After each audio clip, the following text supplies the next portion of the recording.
I want to bring up a topic that there's a lot of controversy on, and I want to talk about abortion. Okay.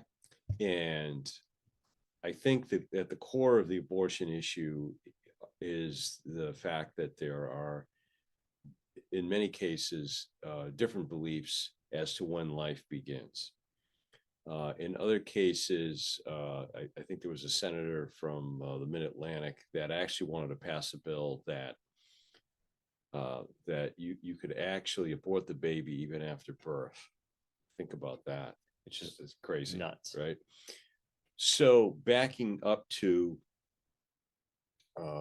my belief is that life believes at conception, and therefore I don't believe in abortion, right? Because by definition, abortion is basically the removal of that zygote of the sperm and the egg come together and it starts to reproduce, and now you got a baby. Yeah.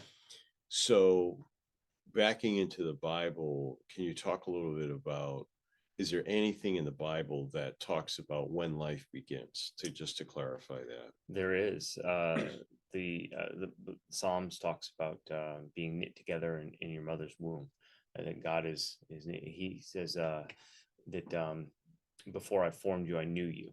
Right, like there's language, and it's repeated in several places in Scripture that that would indicate that even before we existed in the physical, like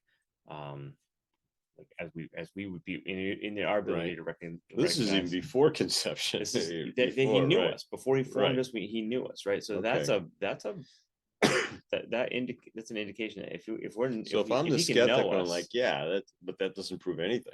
It still doesn't tell me when life begins, right? If I'm the skeptic. So then we can go, because Scripture gives us an indication that God knew us before anything. Then you can say, well, when does life begin, right? Yeah. And we can, and if we're willing to kind of separate our emotional response and just think about it logically, then we could say, okay, when the sperm and the egg come together, if it's left to its own, assuming healthy mom, all of those things, right?